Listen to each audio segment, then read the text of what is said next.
Give thanks with a grateful heart.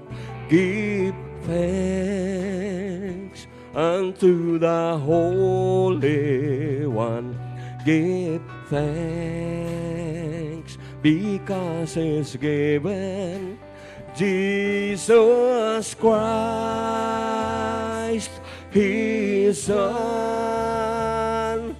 Give thanks with a grateful heart. Give thanks unto the Holy One. Give thanks because He's given Jesus Christ, His Son. And now let the weak say, I am strong. Let the poor say, I am rich because of what the Lord has done for us. And now let the weak say, I am strong. Let the poor say, I am rich because of what the Lord has done for us. Give thanks.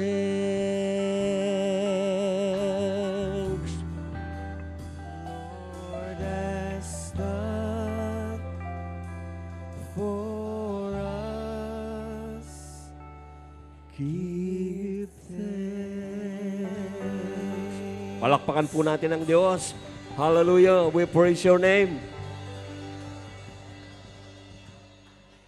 Amen. Praise the Lord. Salamat po sa Diyos. Salamat po sa kanyang kabutihan sa atin. Patuloy na binibigay sa atin ano po ang mga maraming bagay na hindi naman natin deserve. Salamat sa kanyang kabutihan. Salamat po sa kanyang presensya sa ating kalagitnaan. Pangako po niya yon. Hindi tayo iiwan, hindi tayo pababayaan. 2 o 3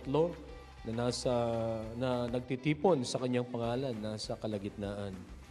Nagpapasalamat po ako sa bawat isa na tayo po ay naging bahagi ng ating pagdiriwang ng ating Christmas party. Ano po?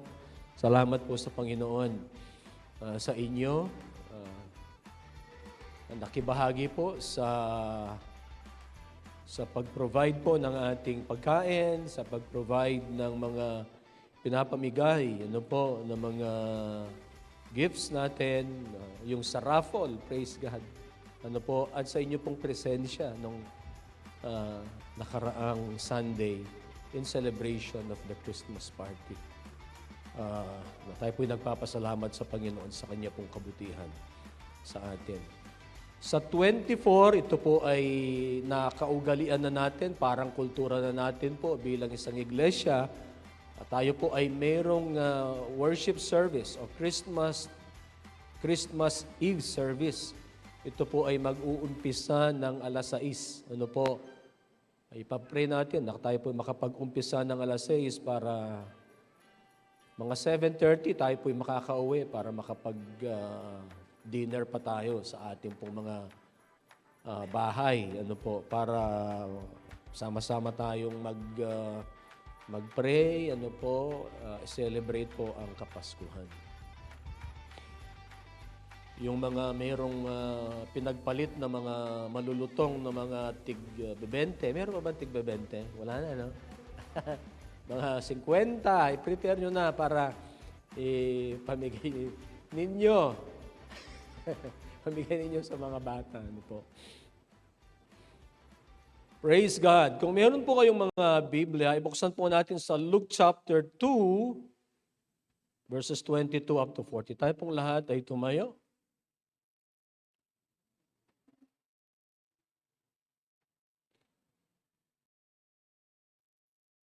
Luke chapter 2, verses 22 up to 40. Magbabasa po ako sa New International Version. Luke chapter 2, verses 22 up to 40. Ito po ang sinasabi ng salita ng Diyos. When the time came for the purification rites required by the law of Moses, Joseph and Mary took him to Jerusalem to present him to the Lord. As it is written of the law of the Lord, every firstborn male is to be consecrated to the Lord, and to offer a sacrifice in keeping with what is said in the law of the Lord, a pair of doves or two young pigeons. Now, there was a man in Jerusalem called Simeon, who was righteous and devout. He was waiting for the consolation of Israel, and the Holy Spirit was on him. It had been revealed to him by the Holy Spirit that he would not die before he had seen the Lord's Messiah. Moved by the Spirit, he went into the temple courts. When the parents brought in the child Jesus to do for him what the custom of the law required, Simeon took him in his arms and praised God, saying, Sovereign Lord, as you have promised, you may now dismiss your servant in peace. For my eyes have seen your salvation, which you have prepared in the sight of all nations, a light for revelation to the Gentiles and the glory of your people Israel. The child's father and mother marveled at what was said about him. Then Simeon blessed them and said to Mary his mother, This child is destined to cause the falling and rising of many in Israel, and to be a sign that will be spoken against, so that the thoughts of many hearts will be revealed, and a sword will pierce your own soul too. There was also a prophet, Anna, the daughter of Penuel of the tribe of Asher. She was very old. She had lived with her husband 7 years after her marriage, and then was a widow until she was 84. She never left the temple but worshipped night and day, fasting and praying. Coming up to them at that very moment, she gave thanks to God and spoke about the child to all who were looking forward to the redemption of Jerusalem. When Joseph and Mary had done everything required by the law of the Lord, they returned to Galilee, to their own town of Nazareth. And the child grew and became strong. He was filled with wisdom, and the grace of God was on him. Tayo po'y manalangin, nagpapasalamat kami, Panginoon, sa pagkakataon na binibigay po ninyo upang kami ay makasamba, makapagpuri, makapagpasalamat, magbigay ng paggalang sa bawat linggo na pagtitipon po namin. Salamat po, O Diyos, sa inyong pong presensya. Salamat sa inyong kabutihan sa amin. Salamat sa kaligtasan na meron kami dahil sa aming Panginoong Jesus. Panginoon, pagpalain mo po kami ng iyong presensya ngayong umaga. Dalangin namin, O Diyos, ang inyong pong pagkilos, ang paghipo mo sa aming mga puso. Dalangin namin na tama, ayon sa inyong kalooban at ayon sa iyong mga salita ang may pangaral ngayong umaga. Salamat po. Pagpalain mo pong bawat isa, higit pa sa kanilang inaakala at inaasam. Salamat po. Pinupuri ka namin, O Diyos, at dinadakila. Ito pong aming panalangin sa pangalan ng aming Panginoong Jesus. Amen.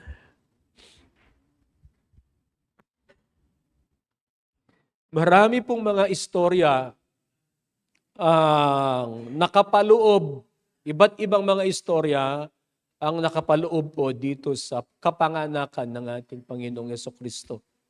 Ano po?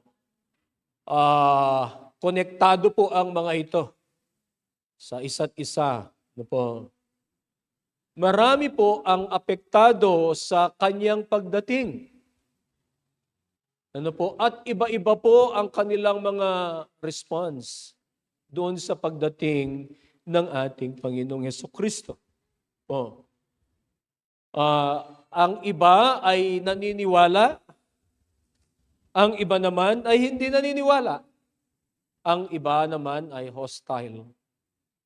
Ang halimbawa po ng mga wise men, marahil ito po ay marami sila, hindi lamang tatlo. Caravan, galing po ng east ang mga ito. Ang mga wise men or magi ay pumunta po upang sila ay sumamba sa Panginoon. Tama po ba? Pumunta sila, nakita nila, sabi nila, we saw His star. At sila po ay pumunta. Ibig sabihin, ng mga ito ay naniwala. Pero nung pagdating po nila sa Jerusalem, yung mga religious leaders ay hindi naniwala. At si Herodes, he was hostile. So different responses. Some believed, some did not believe. Ayaw nilang maniwala. At si Herodes naman ay hostile. Sabi niya, sabihin niyo sa akin kung nasaan siya. Pag nakita ninyo, balik kayo rito. Pero ang iniisip niya ay papatayin. Kasi sabi nila, king. Iniisip niya, threat siya sa kanyang throne. Sabi niya, sabihin niyo sa akin kung pag nakita na ninyo, sasamba rin ako. Mayroong mensahe, na hindi na sila dapat dumaan doon. Pero nung balitaan ni Herodes na ganun nga, nakaalis na sila, di ba, pinapatay niya yung lahat ng bata doon, 2 years old below. Some believed, some did not. Some were hostile. Ang istorya po ngayong umaga, it speaks about Joseph and Mary. Merong mga tao na titingnan po natin, si Joseph and Mary, tapos si Simeon, at ganun din po si Anna. Simeon and Anna who were ordinary people, just like us. Na-encounter po nila ang Panginoon at naranasan ng extraordinary salvation and even the power of God. Ordinary people and extraordinary salvation that they received from the Lord. Tayo po ay pwedeng maniwala at tayo naniniwala doon sa mga pangako ng Diyos at mararanasan natin ang kapangyarihan ng Diyos, ang pagliligtas ng Diyos, ang kanyang presensya. Ang kanyang kapangyarihan. Ang istorya pong ito ay nung dedication po ni Jesus Christ. Usually, I read this kapag ako ay magdededicate ng mga bata. During the dedication of Jesus in the temple, we can see people who were obedient to the Lord. They obeyed the Lord. We see obedience. We see fulfillment of a promise. Fulfillment of a revelation from the Lord. Makakakita rin tayo rito ng gratitude. Makakakita rin tayo ng katapatan. Ng mga ordinaryong mga tao na naranasan nila ang Diyos, pagtatapat sa Diyos. Ang mensahe po ay meeting the Savior. Una, ang mag-asawang Joseph and Mary. Faithful obedience. Sa verse na binasa po natin kanina ay makikita natin, verse 22, when the time came for the purification rites required by the law of Moses, Joseph and Mary took him to Jerusalem to present him to the Lord. Ito po ay, sabi niya, purification rites required by the law.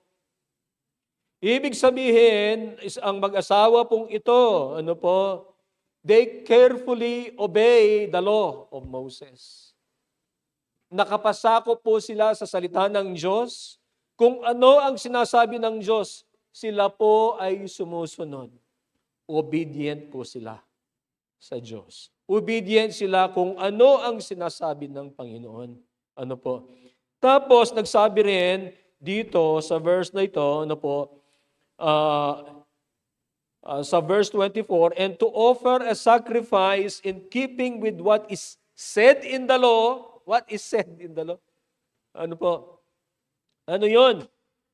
Mag-o-offer po sila ng sacrifice na a pair of doves or 2 young pigeons. Bakit a pair of doves or 2 young pigeons? Hindi ba pwede na tupa o kaya kambing o kaya baka? Bakit ganito ang kanilang offering? Sapagkat sila po ay mahirap. Sila ay mahirap lamang. Kung ikaw ay nasa middle class, baka ang i-offer mo dito ay tupa. Ano po?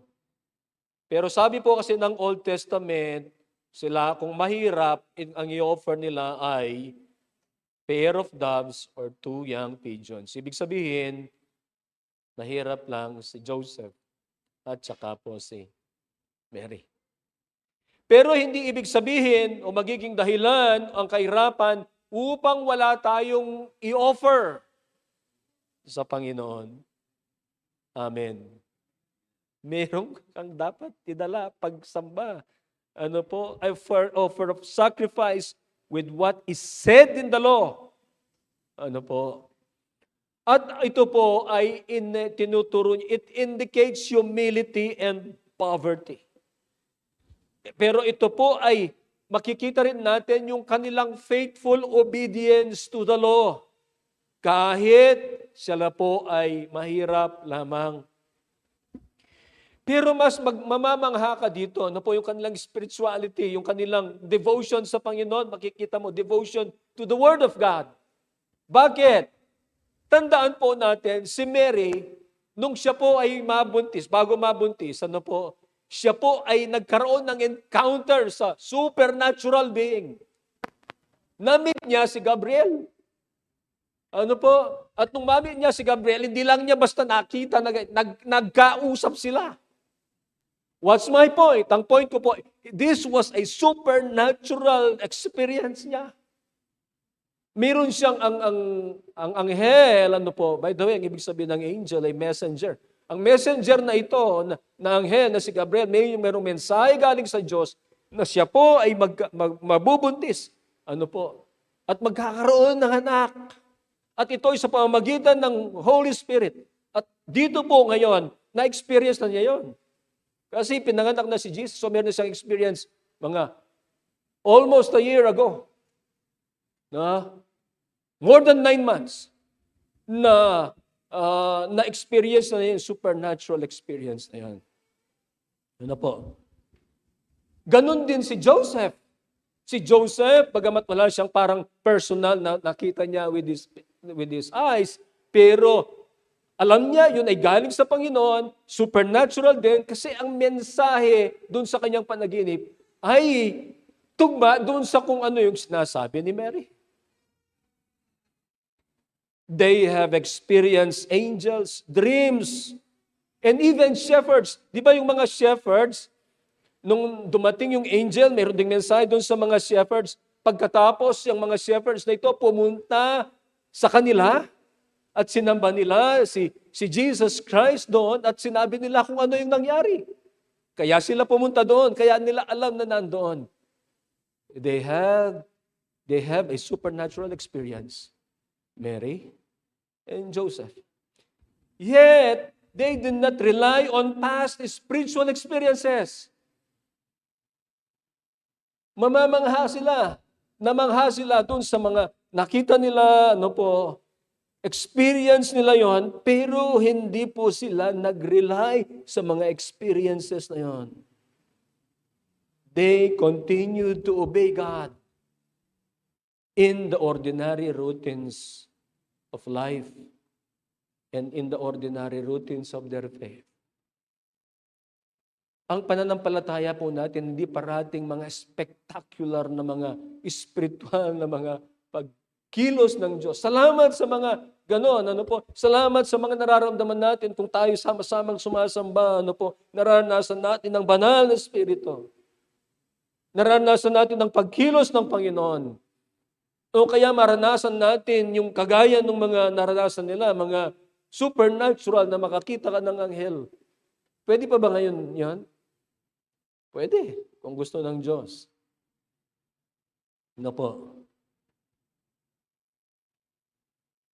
Yet these people, they do not rely on their past spiritual experiences. Nagpatuloy sila sa pagsunod sa Diyos in the ordinary routines of their life. Nung nire-require ng law na pumunta sila doon po sa templo at magkaroon ng purification rites, na i-present nila ang kanilang anak, pinresent po nila. Nung nire-require ng law for them to offer a sacrifice with what is said, what was required in the law, they comply.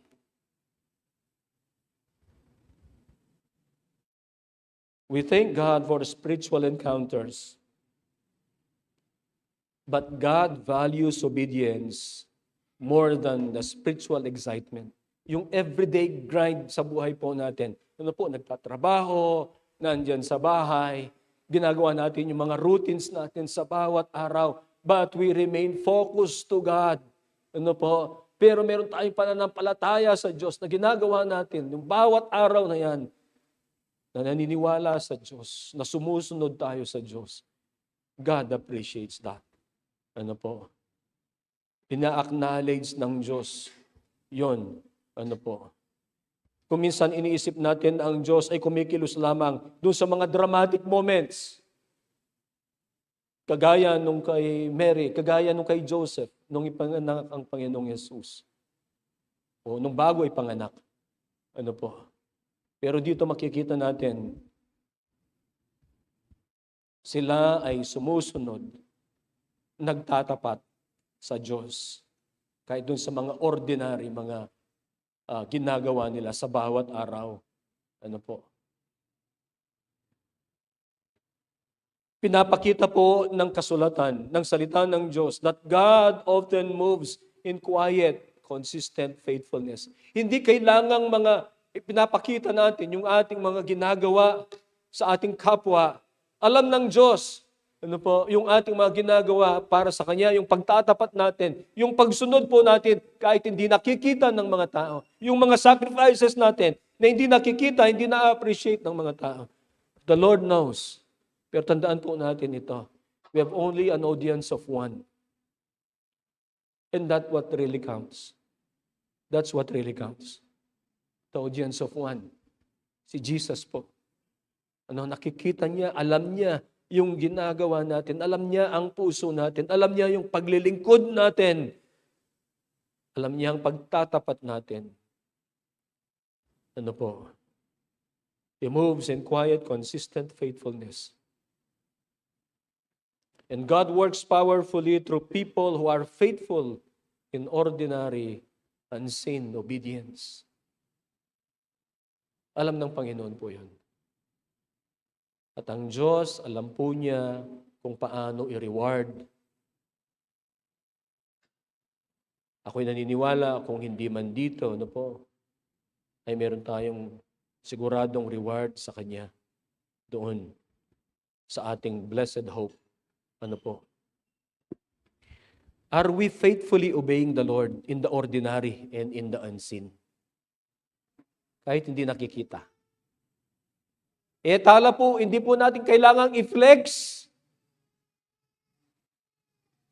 yung mga ginagawa natin para sa Panginoon.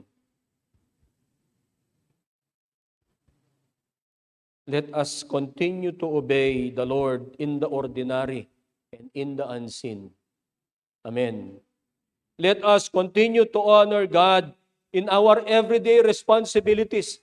Meron tayong mga responsibilidad sa bawat araw. Araw-araw, pumapasok tayo. Kung meron tayong trabaho, parang lang yun. Parang ordinary na po sa atin yun. Yun na yung ginagawa natin for how many years?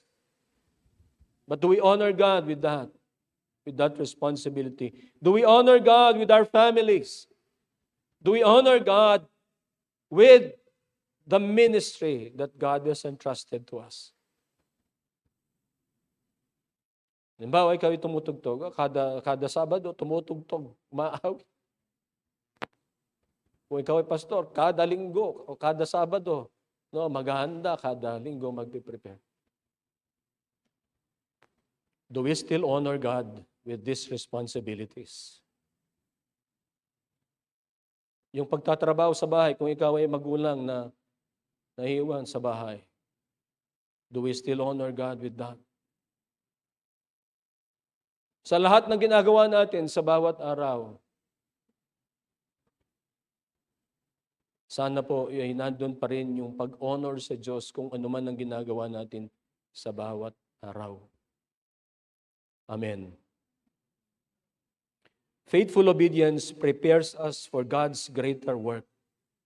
Kung tayo ay mapagkakatiwalaan dun sa mga bagay na maliit o kokonti, tayo ay pagtitiwalaan ng Diyos sa mga bagay na malaki at mas dakila. Ano po, inahanda tayo. Let us be faithful. Let us continue to obey. Ano po? Even in the ordinary and in the unseen. Amen. Mayroon pong inintroduce si Luke. Hindi ko alam kung ito po ay makikita sa ibang mga libro ng gospel. Pero parang wala. Hindi ko naalala ko lang po ngayon. Mayroon siyang inintroduce, ang pangalan po ay Simeon. Sa verses 25, basahin ko po, Now there was a man in Jerusalem called Simeon, hindi po Simon, meron siyang E. Kasi merong mga Simon, meron ding, ito Simeon, English na po kasi ito eh. Dinescribe po niya kung sino at ano yung spiritual na kalagayan ni Simeon. Now there was a man in Jerusalem called Simeon who was righteous and devout. He was waiting for the consolation of Israel, and the Holy Spirit was on him. Ano niya po ka na? Righteous. Kay ba't deboto niya po?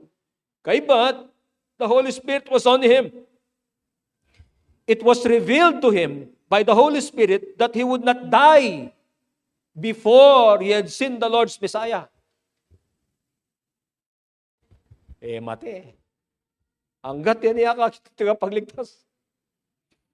Moved by the Spirit, he went into the temple courts when the parents brought in the child Jesus to do for him what the custom of the law required.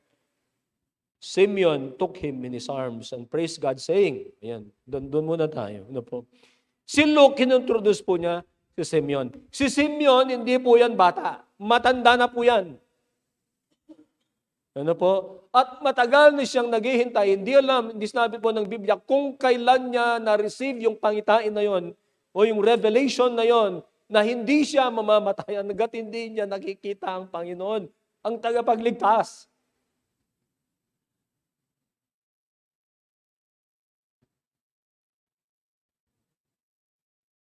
Pero nung dumating ang Panginoon, ano po? Nung nandun na siya, tingnan natin, nung nandun na ang Panginoong Yesus sa templo, ang banal na Espiritu mismo, siya yung nag-prompt sa kanya na siya pupunta doon para makita niya. Kung hindi na siya mamamatay. Kasi nung pangako ng kailangan niyang makita. Tingnan po ninyo, ang Holy Spirit mismo, ang umudyok sa kanya, sabi niya, moved by the Spirit. He went into the temple courts. Hallelujah. At nung makita niya ang Panginoon, he literally saw his salvation. Simeon, sabi po ng verse 20, took him in his arms and praised God, saying, Sovereign Lord, as you have promised, you may now dismiss your servant in peace. Tayo, meron ng kaligtasan, tama? We have seen our salvation. We are saved. We are in Christ. The Holy Spirit is in us. Pero marahil hindi natin masasabi na kagaya ni Simeon, Lord, you may now dismiss your servant. Kaya yung sabihin niya. Sabi niya, nung tangan-tangan niya si Jesus Christ, Lord, as you have promised, you may now dismiss your servant in peace. Ang sinasabi niya, Lord, pwede mo na ako punan. As you have promised, I have seen my Savior.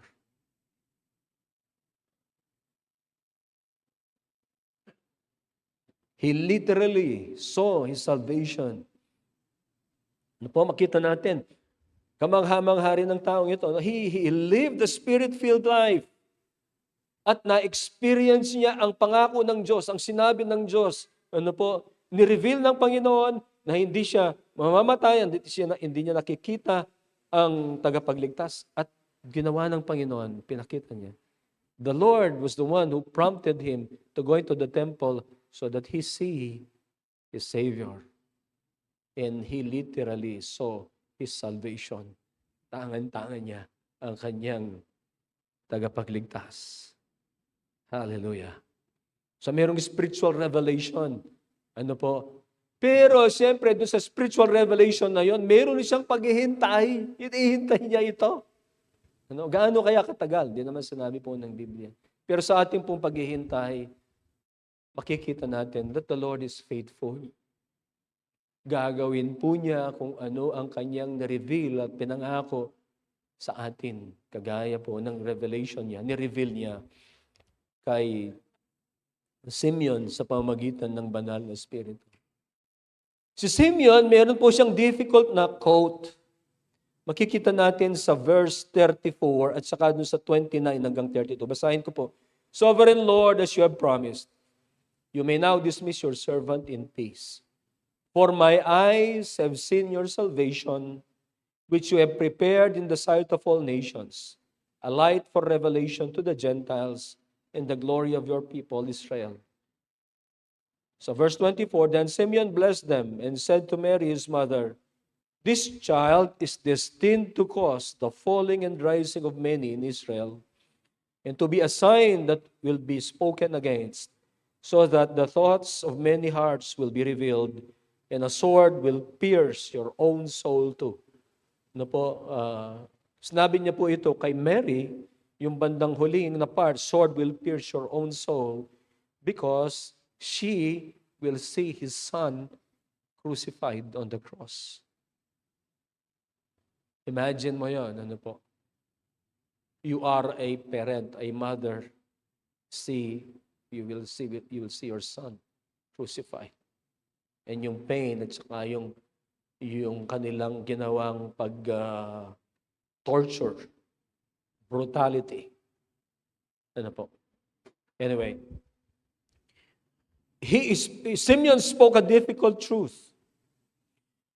Kasi po ang kaligtasan ng binibigay ng Panginoon, it brings joy.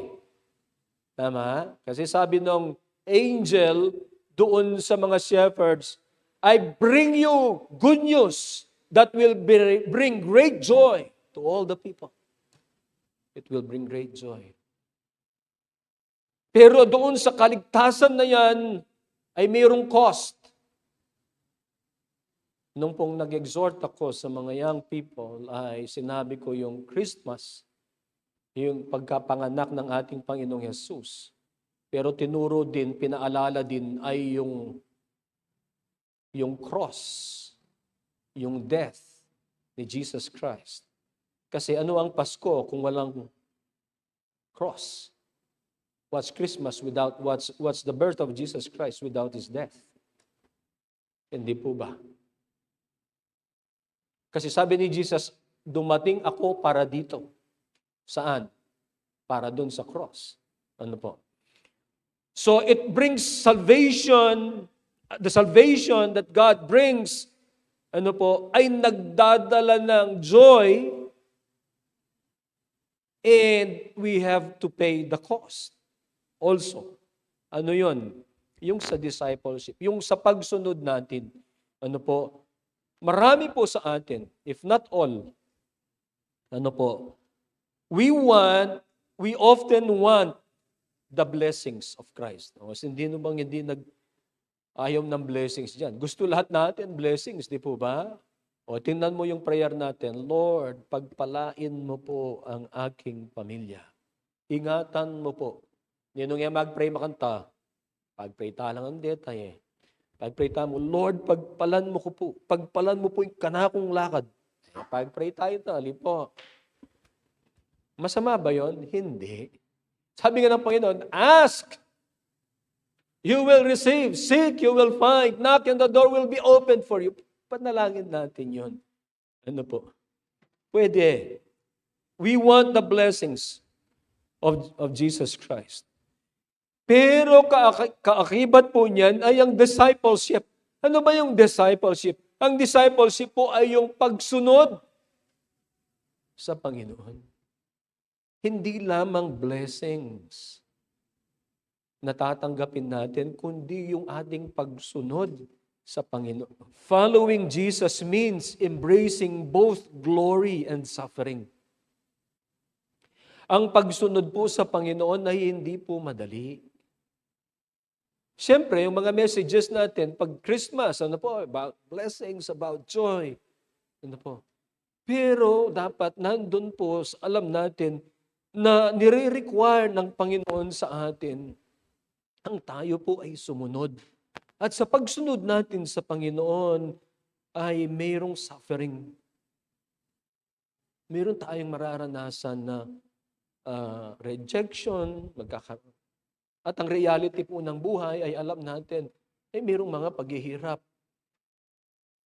At tayo dapat ay susunod sa Panginoon kahit na ano ang kalagayan natin sa buhay.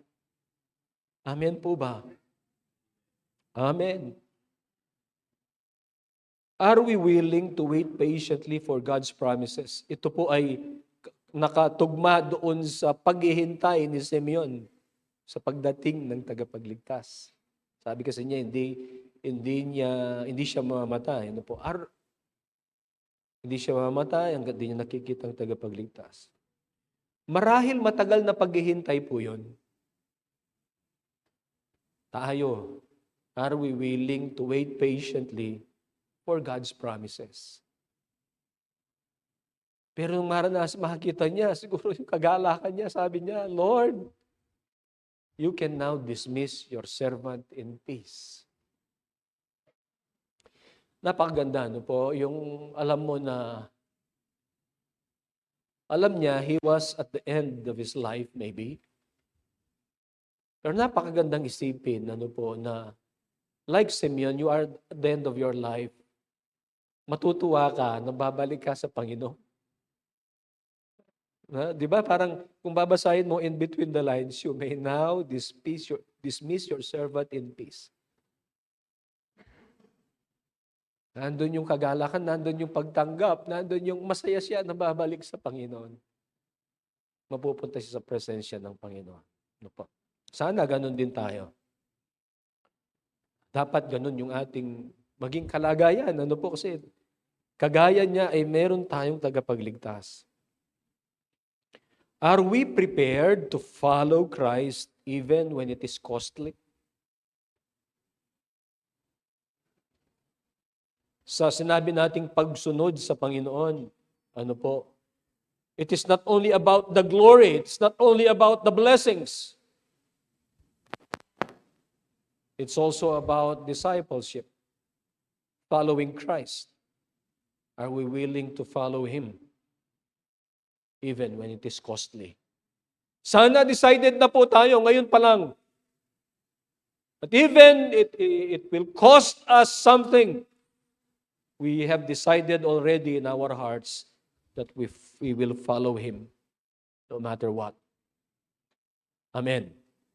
Nag-decide na po ba tayo that no matter what, we will follow? Na hindi tayo magtatampo, na hindi tayo tatalikod sa Panginoon no matter what. Let us be prepared to follow Jesus even when it is costly. Amen. Pangatlo po, nag-introduce po si Luke ng pangalan po ay Anna. Hindi po siya Ann. Kapapangan niya po Ana. Ana, alam yun. Ana. She was a prophetess. Prophet.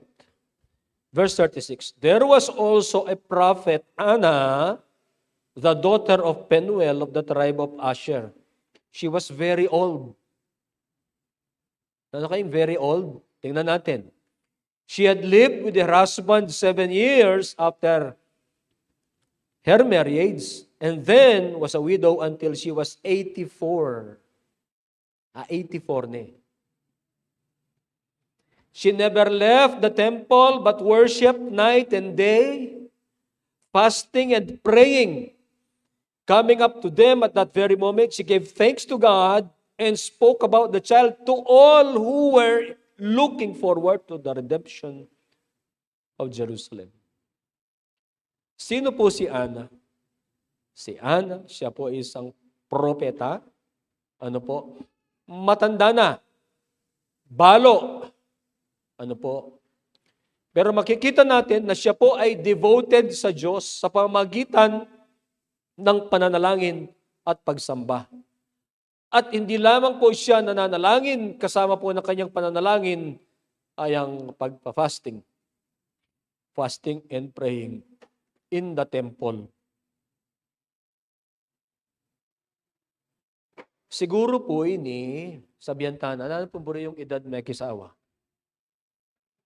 Patse sinabi kong 23 po, tayo Sister Ruby kamuha ako kasi siya 23 na eh. Mag-23 na eh. Nagsawa 23. O sabihan tamong mga sister na, pila kang edad may kisawa. Sabihin natin, ano po, mga 26, ano na po yan? Ano na, para kay Ana, no? Sabihin natin 26, 27, nag-asawa. O, 26. O, 26 siya. 7 years, nagsama silang mag-asawa, pero nabalo siya. So, plus 7, 33. 33. Ngayon po dito, ilan na siya? 84. So, ibig sabihin, yung mahigit na 50 years, no, 50 years, no po, ang ginagawa po niya ay pumupunta sa templo, nagpa-fasting, nananalangin, sumasamba sa Diyos. 50 years mahigit.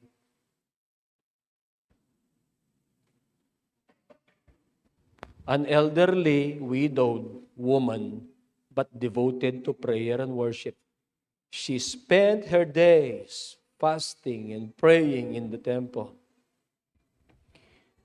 Ito naman, ano po, hindi kagaya ni Simeon. Simeon po ay, he was prompted by the Holy Spirit to go into the temple. Ito nandun na siya. Nag-stay siya dun eh. Praying and fasting. When she saw Jesus, hindi siya nananahimik. Ano po, anong ibig ko pong sabihin? Siya po ay nagpasalamat sa Diyos. Ano po? Saan natin makikita yun?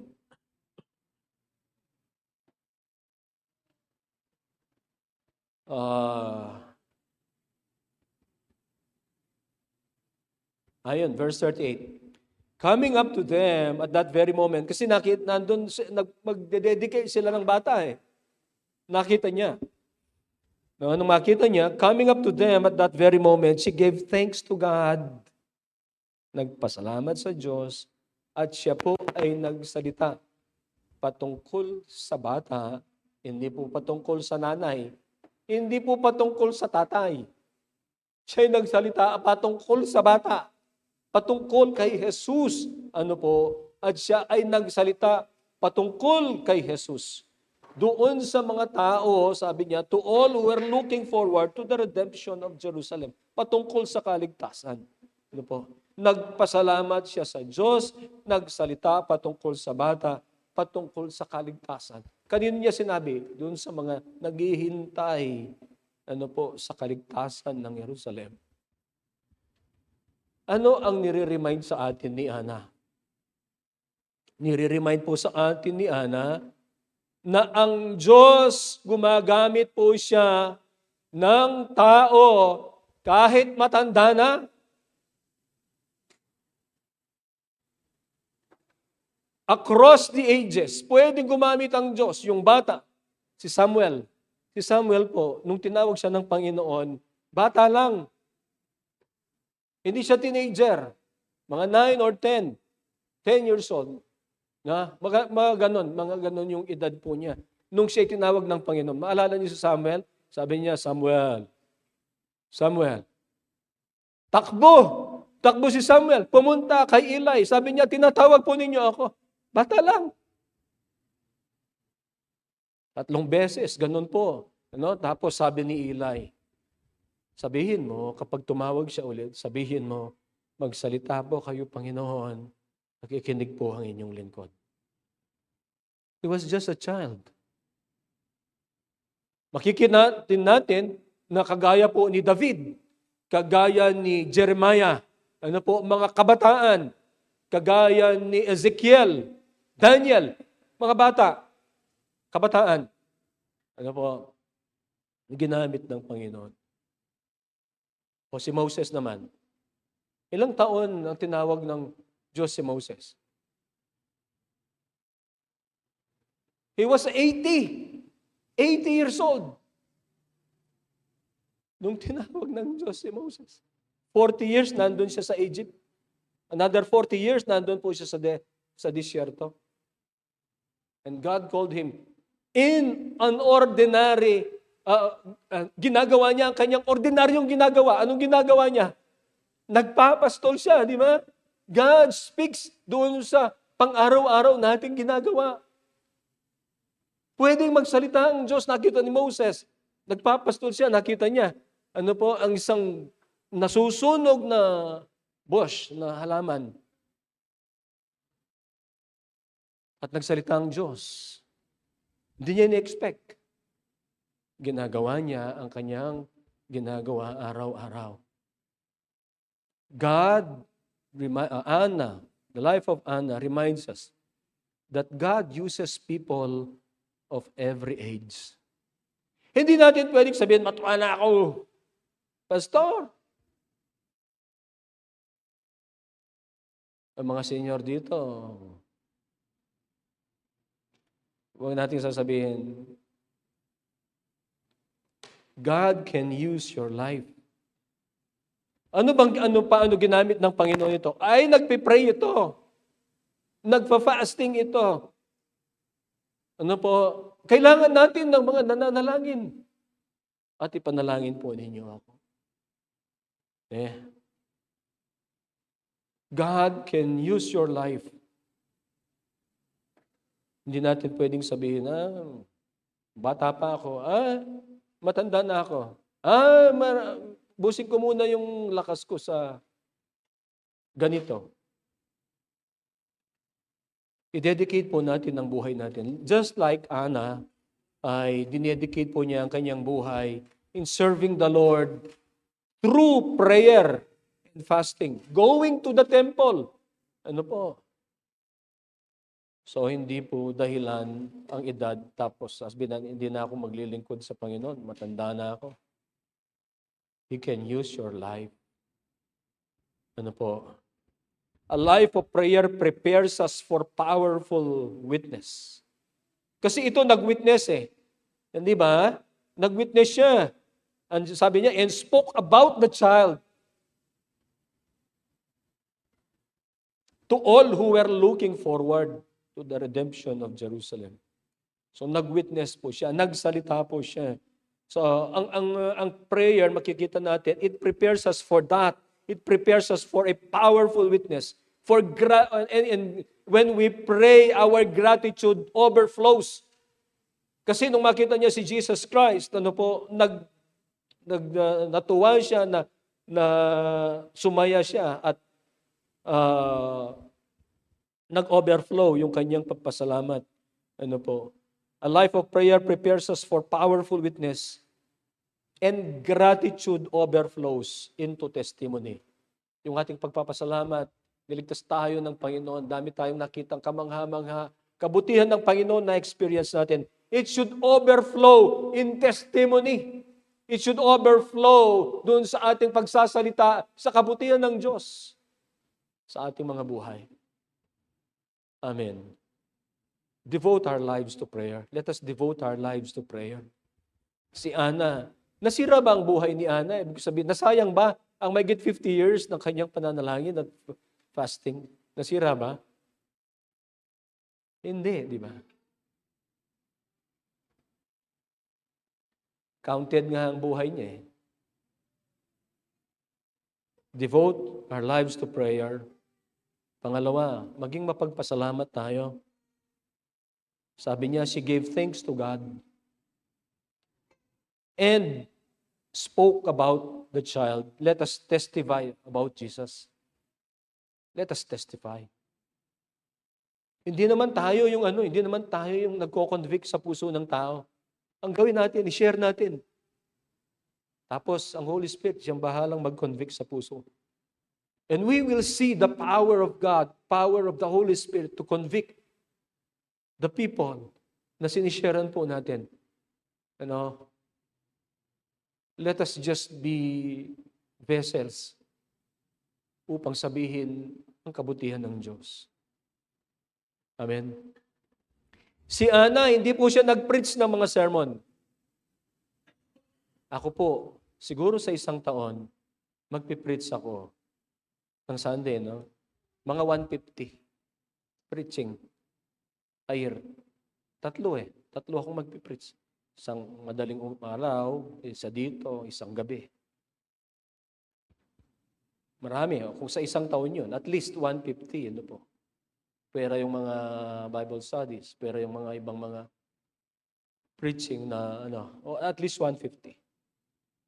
Si Ana po, hindi man nag-preach kahit isa.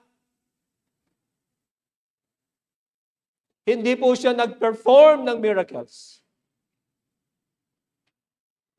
She simply spoke about what God has done. She simply spoke about Jesus Christ. At tayong lahat dapat ganon. We speak about the Lord. Kasi po, ang pagmamahal natin sa Diyos, it should overflow doon po sa ating pagsasalita patungkol sa Kanya. Alalahanin natin nung una tayong mananampalataya. Wala pong makapigil sa atin. I don't know kung lang ito po experience ko, pero maraming experience ito. Hindi tayo matatakot na magsalita ng patotoo sa mga kaibigan natin, sa mga magulang natin. Kahit kung minsan, mali-mali yung mga nako-quote natin na mga verses. Hindi pa tayo, kasi bago tayo. Pero yung apoy nandun. Aapoy ng puso natin upang ibahagi si Jesus Christ po sa iba. Ano po? Kagaya po ni Ana, she just simply spoke about Jesus Christ. Ano po? Encountering Christ always leads us to witness. Nang makilala natin ng Panginoon, we were compelled. Hindi lang basta na compelled or forced, ano po, kundi na yun, inspired tayo na sabihin natin si Jesus. Hindi tayo nahihiya. Ngayon, sana hindi rin tayo nahihiya ngayon. Kahit napagtawanan tayo, kahit merong rejection. No? Because when we encounter Christ, it leads us to witness. Nag-overflow yung pag-ibig ng Panginoon sa puso po natin at we are compelled to say about the one we love. About Jesus Christ. And if Christ has truly changed us, we cannot remain silent. Diba? Binabahagi natin siya. Nasabi natin, hindi tayo nahiya sa ating pananampalataya. Nasabi natin, sinasabi natin patungkol kay Jesus, from the Bible, the experience that we had, nagsasalita tayo. We cannot remain silent. Sino kaya ang kailangan ng salita ng Diyos ngayon? na kailangan nating bahaginan? Who needs to hear the news from us? Is it our brother or sister or parent or child? They need to hear. At tayo po dapat maging joyful witness. Ano po? Are we sharing with gratitude? Nagsishare tayo kasi the Lord has saved us. Out of gratitude. Sabi ni David, what shall I render unto the Lord for all the good things He has done for me? The Lord has saved you and God is commanding you, go, make disciples. Are we sharing Christ with gratitude and joy in our hearts? Iba't ibang tao, iba't ibang mensahe. Joseph and Mary, faithful obedience. Simeon, spiritual revelation. And yung paghihintay ng pangako ng Diyos na matupad. Ano? Tapos yung kanyang quote na patungkol kay Jesus Christ. Ano po? It also speaks about embracing not only blessings and glory, but discipleship, following Christ. Si Hannah naman, joyful witness. At po, nagpapasalamat sa Diyos. Masayang ibinabahagi ang patungkol kay Jesus Christ. Will we be a people who obey faithfully? Waiting expectantly dun sa mga promises ng Panginoon and speaking boldly about what God has done. Kung tayo po mamuhay ng ganito bilang mga mananampalataya, tayo rin po, we will meet the Messiah and we will help others meet our Messiah. Amen. Patuloy na panalangin natin na tayo gamitin ng Diyos so that He will be glorified and lifted up in our lives. Tayo pong lahat ay tumayo.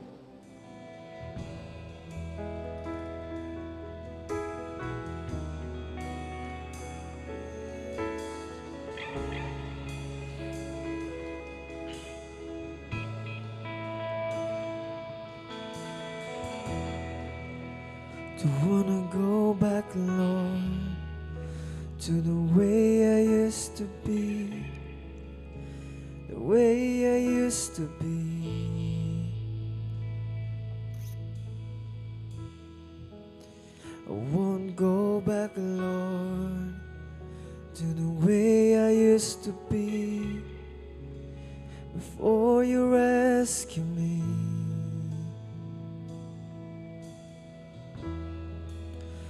I will not stop till every tribe and nations bows before you. I will not stop and they all see your glory, see your glory, your fire burns within me, burn within me with your fire, your fire, your fire burns within me, burn within me with your fire, your fire, your fire. It burns within me, Jesus. With your fire burns within me, burning with your Come on, lift up your eyes. Lift up your eyes to see the glory. Arise, arise. Oh, lift up your eyes to Jesus, just to see the glory of the Lord is on the earth. Arise, arise. Lift up your eyes to see the glory of the Lord is on the earth. Arise, arise. Oh, lift up your eyes to see the glory of the Lord is on the earth. Arise. Your fire burns within me, burn within me with your fire burns within me, burn within me with your fire burns.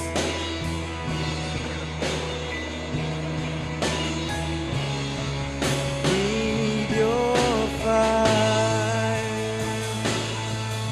fire burns within me, burn within me with your fire. Hallelujah.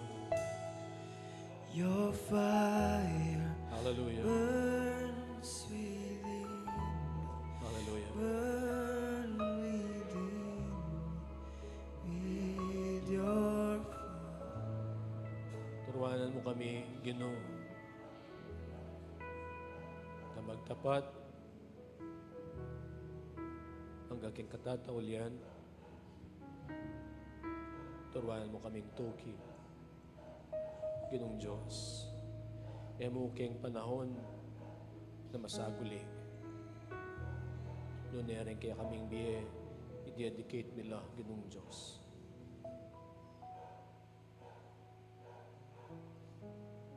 Teach us to be faithful. Teach us to obey. Karang kaya kaming pamaninaya, Ginoong Diyos. Karang kaya kaming panalangin. Karatang panghawakan ming pangako, Ginoong Diyos, kaya kayo. Turuan mo kayong maninaya. Huling maniwala kami, Ginoong Diyos. Magkaroon lang katuparan. Ding pangako mo. Turuanan mo kami muring, Ginoong Diyos, na matula kami o tang mag-witness kami. Ikabit mo keng puso mi, king burden para ka rin kaladwa, para ka rin tao na lapag kaya ka. Ding pamilya mi, ding malapit kaya kami. Dinan mo kaya siknangan, nanibatan keng banal na Espiritu. Ni bahagi mi ay Jesus Christ, kareng tao, especially kareng kaluhuran mi. And we pray, by your grace, panghawakan mi, Ginoong Diyos, kareng kaya kang pangako. Kareng kaya kaming kaluhuran kayong biya makakilala la, uling pangako mi. Believe in the Lord Jesus Christ and you will be saved. You and your household. And Lord, today, daraon mila, Ginoong Diyos, kaya kayong paanan, isipan mila ngini, din kaya kaming kaluguran kayong biya. Na idea dinedicating kaya kang karilang biya, kaya ka. Isipan mila ngini, darawon mila, Ginoong Diyos, kaya kang altar, Ginoong Diyos. At dalangin mi, Ginoong Diyos. Kami, handa mo kami para bang kanita makapag-share kami. Din kaya kang nung nanig kaya kaming sabyan. At ihanda mo rin karelang puso, Ginoong Diyos. Salamat po. Salamat po. Lord, thank you for your presence today. And thank you for your people, for your kaya kang balen, kaya kang pamilya, kaya kang anak, Ginoong Diyos. Thank you for them. Itsula po ngayon ni sinamba, may puri, may pasalamat. Hallelujah. Salamat po. Lord, kaya kay kapurian, karangalan at kalwalatian. In Jesus' name, Amen.